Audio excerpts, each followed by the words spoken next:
Hey, what's going on, everyone? It's me, Mr. Mario. I don't know exactly where this video is going to be in terms of the spectrum of, I guess, rants, just random talking about things, whatever it is. And I'm going to put this in the Switch RMA Chronicles, even though, spoiler alert, I haven't done an RMA on this. At least I haven't had to at this point here. But for anybody who does not know here, I have a whole playlist on the channel. That is how bad this has been. See, I got my first Nintendo Switch on launch day, March, whenever it was it 13th? 2017? It was something like that. It was either the 3rd or the 13th. Either way, I got it on launch, and I have had to do 7 Switch-related RMAs. Now, I don't remember all of them, and essentially what I was doing was I was wearing a hat for every single one, and I stacked up like 7 hats. I'm not doing that right now, because I'm not going to be sending this thing out yet, at least. We'll see what happens, right? But just to get you all up to speed, I had stuff like, of course, the Joy-Con issue, where one of my Joy-Cons wasn't connecting properly, it wasn't making proper connection.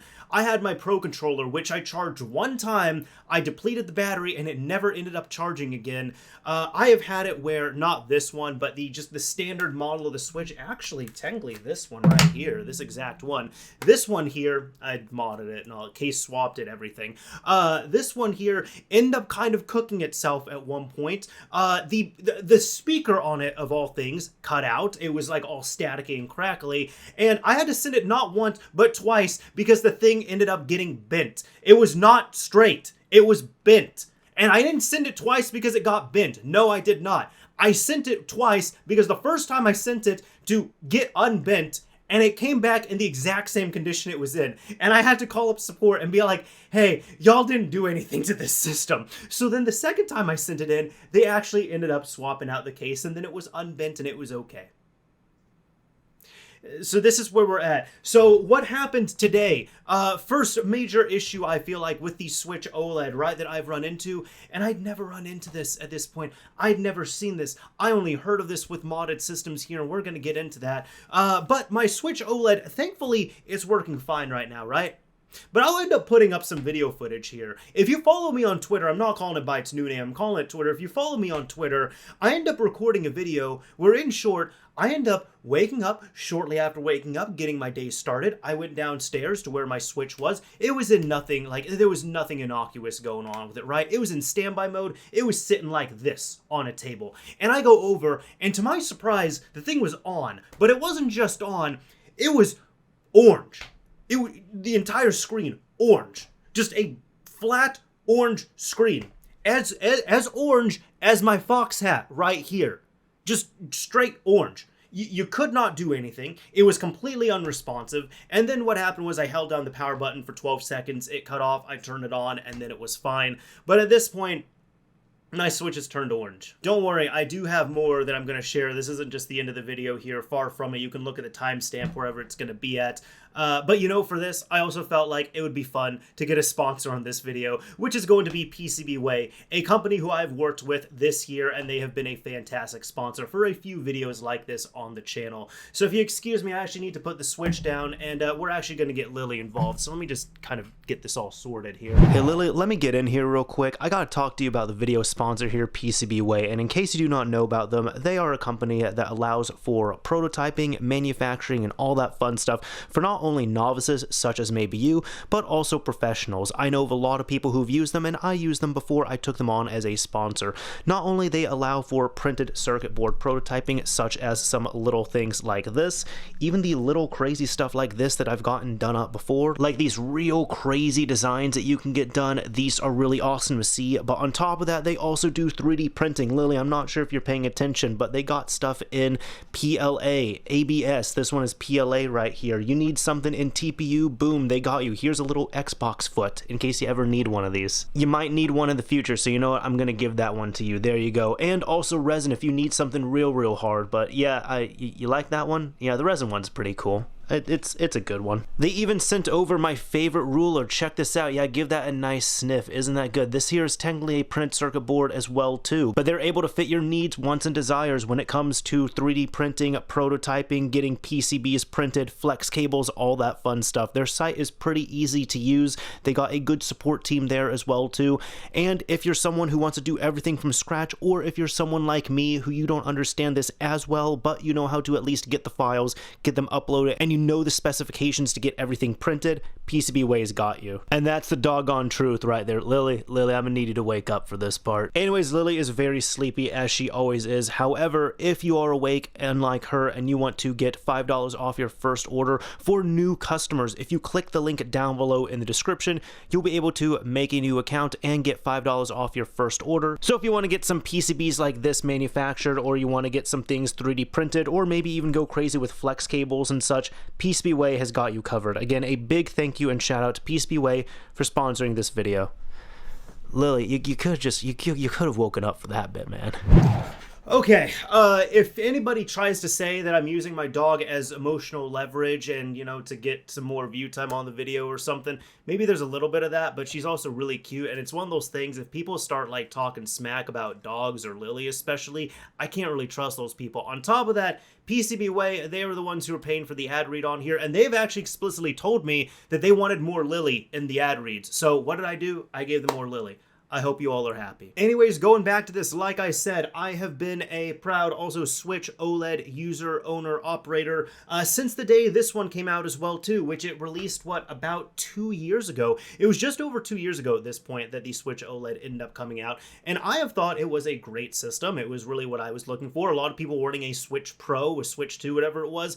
I was just like, you know, I'm happy with the better build quality, and the screen and all that is really nice. The screen is gorgeous on this, but I did mention the build quality on there, and I'll say, out of all the years I've been using Switches, I've had multiple ones as well. Since 2017, I've never run into this issue. And some people might be thinking, well, obviously you modded up the Switch. No, I did not. I did not. This one is completely stock. Completely stock. The biggest modification I've done on here is I put a microSD card in it. And then I end up getting a bigger microSD card, and I transferred all the data from the old one to the new one. That is the farthest I've gone on modding this thing. You all might be pointing at the Joy-Cons here. Well, these Joy-Cons are not the ones that came with the system. These are some other ones that I had. The system itself is actually completely stock, even just like the tablet and everything. If you want to know what happened to the original Joy-Cons that came with it, they're these ones right here on one of my modded Switches. So I end up moving them to the other one here. So if it was like this and it just booted up with like a solid color on there, yeah, sure, I would understand that.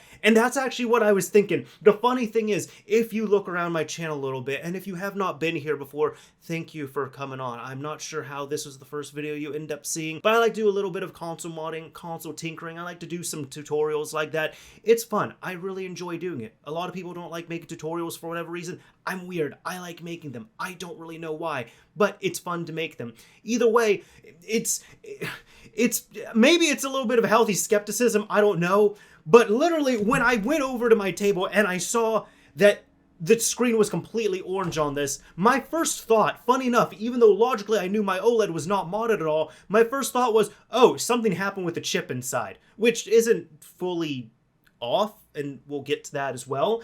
But no. As I said, this one is completely unmodified. There's nothing up with this here. Now, I have seen, like, modified Switches, for example. I was actually thinking, like, the OLED. I believe if you end up doing a hard mod on the OLED itself, and there's sometimes where you turn it on, and it might just be, like, I don't know the colors. It might just be like a purple screen or something like that. If it's just like a complete solid color, then typically that means there's something wrong with the chip itself. Typically, the DAT0 adapter is not seated properly under the eMMC module, so you just have to go in and reseat that. It can be a little bit of a pain, but I knew about that. And that's why, because I had that knowledge here, that's where my mind first jumped to. Then when I realized that that was my only unmodded system, I said, wait a minute, there's something else that's wrong here. For anybody who might be wondering what the issue could be, I end up looking up some troubleshooting on this, right? Because what I did was I restarted the system and it was okay. And I said, you know what? I'm not going to be a hypochondriac, right? I'm not. If this is just a one-time thing, fine. So be it. That's okay, right? That's okay. That's fine. But let me look up what's going on. So I proceed to go onto Google and I look up, Nintendo Switch solid orange screen just to see what comes up. Right behind the camera right now, I'm looking at the Nintendo article about this, which is covering orange, blue, or any other solid color. So I guess this is just the colors of the rainbow, right? And they say, of course, hold down the power button and then turn it on. Make sure you have the latest system menu version and then monitor the situation. And if not, they tell you that the system will need to be repaired. So it's pretty much, we're going back to, hold on, here we go. I got one. Of course I have one here. There we go. We're going back to the Xbox 360 days, not just a standard Xbox 360. We're going back to the Xenon days. These are the ones without HDMI, and these are the ones where if you just sneeze or look at this thing improperly, you end up going to get a red ring. We're going back to blinking lights. We're going back to general hardware failure. Please send it in a coffin back to Microsoft. Point is here, I lived through this. I don't want to go through it again here. I also really don't want to send my Switch back because even though Nintendo support has been really good, I actually use this thing on an almost daily basis. If you listen to my podcast, Mario's Minute, I talk about games that I've been playing at the end of all those episodes there. And I talk about Ring Fit all the time because I've been playing Ring Fit for years. That's how I get my workout in, aside from walking that one. But I've been doing Ring Fit loyally Monday through Friday for years. And I don't want to be without my Ring Fit for a bit. I have my saves on there. I have everything on that just fine. I take that very seriously, right? I'm on my 6th playthrough of Ring Fit right now. I'm like a level 600. I'm not joking when I say that. I don't know what the level cap is, but I just keep playing it and I stay in shape. I'm a normal BMI, thank goodness, because of that game, and I don't really want to be without it. At one point, we're going on a complete tangent here. I was injured at one point this year. I couldn't play Ring Fit for like 3 or 4 months. That was torturous. I just couldn't work out for months. Doctor's orders as well too, so it wasn't just me being lazy, and so I would rather not do that. If the Switch, if the Switch is just going to be orange, I'd rather not do that. But I'd also rather not have a Nickelodeon edition Switch. Now, I also did a little bit more research on this as well, and I was seeing what this meant on here. And thankfully, I ended up seeing this, and before I even actually cite anything, because, I saw some Reddit threads and stuff, but since I had posted this onto my Twitter, a lot of really genuinely awesome people had actually chimed in with the exact issue that it was, which is what I kind of matched up with my research, which is that it ends up being a bad IC a bad chip, essentially, which is why I said the system is not chipped, but that doesn't necessarily mean that it's a good chip, bad chip, whatever it is. It is a bad chip situation. It seems to be with the Wi-Fi/Bluetooth the IC, the chip on here is what I'm saying.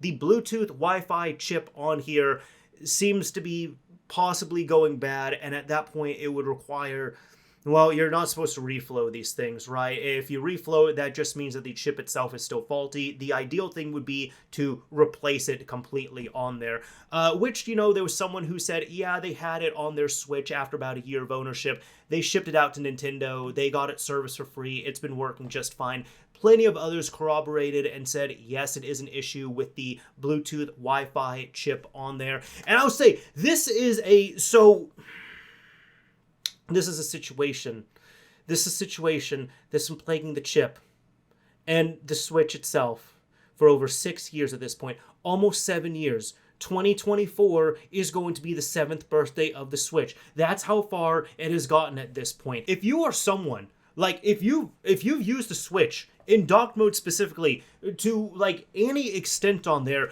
you know that the Bluetooth on this is bad. I don't need an orange screen to tell me that it's bad. If anything, that's why this thing is annoying me, right? Because I would rather I just get an error message. I'd rather it tell me there was a fault with it, some along those lines. Because some people I've seen say, hey, I was downloading something from the eShop and I got the orange screen on there, or my system was in standby mode while it was doing a download and I end up getting this. It just seems to be something in regards to like Wi-Fi connectivity on there, but it shares the same chip, I guess, with the Bluetooth on there, which makes sense to me. But what doesn't make sense is how this has still been an issue on multiple board revisions, multiple console revisions here. And what I mean by that is, quite literally, the Joy-Cons on this, I'm sure you all have run into this. Just position your Switch somewhere when you're docking it, then play with the Joy-Cons, and you'll probably notice you might have some connectivity issues on this. I was actually recently, I even ran into this with these same ones, actually. Recently, I ran into this. My girlfriend and I were playing through House of the Dead Remake, which is very fun. Quick game. I recommend you all play it as well if you are interested in House of the Dead at all. And thing is, she was on the left, closer to where the Switch was. I was on the right. We're shooting, and I noticed that my bullets on this Joy-Con are just, they're not registering. And it wasn't like a situation of get good. It's like, no, I have a pistol. It has 6 bullets in it, and if I press the A button 6 times, 3 of the bullets fire off. It's not an aiming issue. It's none of that. So you kind of catch me just like, I'm like having to play like this, trying to get closer to where the Switch is. This is the same company, mind you. This is the same company. This is the same system. This is the same system that they said in 2017, that if you're running into issues like this, you're running into Bluetooth connectivity issues, don't play your system next to a fish tank. Get it away from an aquarium. At this point, Nintendo has told us very clearly it's either the fish or the Switch. You're gonna have to pick, because you clearly can't have both, or else you're gonna run into connectivity issues. So for anybody who is saying that the Bluetooth Wi-Fi board is bad on there, first of all, thank you for that. I really appreciate it. This anger is not directed towards you. This is just kind of annoying to the situation. But secondly, we've been knowing, if you've been using the Switch for any amount of time, you know the Wi-Fi is slow on this. You know the Wi-Fi is not great. You know that the Bluetooth is not great on this either. We've been knowing that the chip is bad on here. And what do I get for it? A solid orange screen. Like I picked up my console from Nickelodeon Studios or something. Oh my god. There is actually, I don't know where this is going to fit into the video here, right? But I actually did remember, because like I said, it would have been nice to get like an air code of some kind on here. You can actually generate those, this is not the only system. You can generate a straight up just like solid color screen on it. Let me grab my DS Lite real quick. I actually achieved the impossible on here. I went so long just leaving my DS Lite as it be that I had to charge it, because I turned it on and the thing did not turn on, so I ended up charging it a little bit for this video, right? But I'm going to show you this one, completely stock as well, too. Well, now I have to turn this off because I got to change the auto boot settings on here. Hold on, you all. I got to change the auto boot settings because it's going to be important for what we're doing here. Are you serious? Did this thing, like, factory reset? What the? I don't remember doing this. I mean, I'm not going to doubt that I did it, but I don't remember just completely resetting it. This is really funny to go through this UI again, because I had no idea until now you could actually set an alarm on this system. That's actually really cool. I never knew that. Okay, so this is what we're doing, right? Like, I got completely stock system, just got like a bog standard DS cart right here. I'm going to turn the system on because why not? All right, cool. Here we go. Oh, if y'all haven't seen this, you're in for a little bit of a treat. Completely useless, almost useless here, but you can go to PictoChat. When you go there, just sit in the rooms, pull out the cartridge, boom, solid color. Only way to get out of this is to turn it off. If you want to fake out friends with it, make them freak out a bit like you brick to their system, it's a real fun thing to do. The exact meaning of this is you can take these screen colors and you can decipher them to figure out what exact firmware is on a DS or a DS Lite, like the firmware revision. And I think you could then use that to flash me to this, like a custom firmware on there.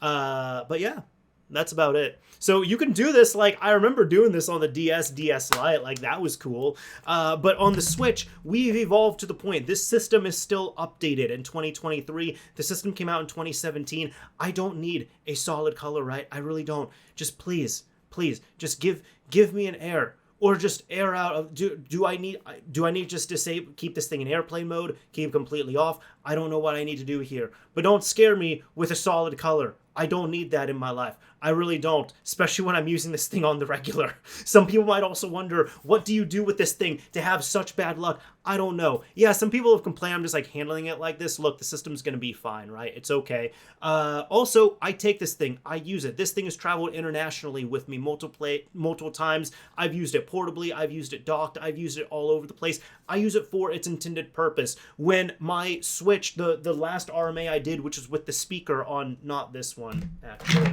I know I have a lot of them. This one right here. When I had the issue with the speaker, some friends were saying, dude, you got to stop bringing it around with you. You got to stop taking this around. around. You gotta stop doing this. And I'm like, I'm using the Switch for its intended purpose. How they advertise it in the initial reveal video, where you can take it to a rooftop with like 20-something-year-olds, like all your homies and stuff, and play it there all of a sudden, just like plop it down and start playing in portable mode. I use it for its intended purpose, and you're telling me that the speaker can't sustain on here. That's not my issue. I'm not gonna buy something and then only utilize half of its intended purpose right there. I want to utilize it for the full intended purpose. But this just, I don't know, sometimes there's just times I'm like, you know, with modern gaming, I don't know, I just want to go back to the older stuff, right? And then I'll just be happy. I've been in this really weird thing where I'm not really playing anything new. My PS5 is a YouTube player, for example. On the Switch, I mean, I'm doing my Ring Fit, of course, but you know what I've been playing? I've been playing Coffee Talk. I was so excited to finally get this one physically, but Coffee Talk Part 2, haven't played it yet because I'm replaying the first one, and this one is so cozy, it's so great, especially during fall and winter time. Oh my goodness, such a good game right here. Visual novel, not for everyone, but very great. This game puts me to sleep in the best possible way. It's just so relaxing, I fall asleep playing this game. It's no joke. I absolutely love this game. Can't wait to play the second one here. But that's where I've been at, right? And then I'm going and I'm playing older stuff. Like, I was firing up the 360, which, yes, I know, kind of ironic that I'm playing on a system that has a lot of faults. Maybe that's just my attraction point to systems. I just like systems that are faulty and don't have the best reliability track records. But with the 360, there are certain things you can do. Go after certain models of the system. You'll be okay on there. But I was playing Ninja Gaiden 2 pretty extensively on the 360. I've been having fun with that. It's kind of nice to just go back to some of those older type gaming setups. In some ways, you deal with less BS. You really do. Or at least on there, you get error codes. Even if you get the general hardware failure, you can get the little error code off the system. My Switch was orange, you all. My Switch was orange. I'll send it back. Look, I'll try a RMA. I'll try a RMA if this starts cut back up. And if we do that, then I'm gonna have to get more hats. I'm not looking forward to that, but we'll do what we have to do on the channel, because why not? But I wanted to give you all this little, like, I don't know what this is, if this is a rant, if this is just a random thing, talking about the state of gaming, going all over the place with it, I'm not sure, but I hope you all enjoyed it. I know Lily fell asleep for most of it here, but Lily, there you go, you get that Switch. There, she has a Switch now, and she doesn't care at all about it. There's people who'd be very thankful to have that Switch. She doesn't care at all. Anyways, that's about it for this video here. I hope you all enjoyed it. If you did, a like would absolutely be appreciated. If you didn't like it, a dislike is fine as well too. I'm going to be honest, these are some of my favorite type videos to make, where I could just come on here almost unfiltered in a way and just talk about whatever the heck I want to here and just kind of just go off the cuff with this. It seems like people do enjoy this and they get entertained by it, and for me, they're very easy to make because it's just very stream of conscious when it comes to it here. I went in with like props. That's all I did. I just brought props with me and we ended up making this video. I think that's about it for it. Again, if you like this video, a like would absolutely be appreciated. If you didn't like it, dislike is fine as well too. If you run into solid colors on your Switch, please let me know. This is Mr. Mario, signing off. Thank you all for watching, everyone.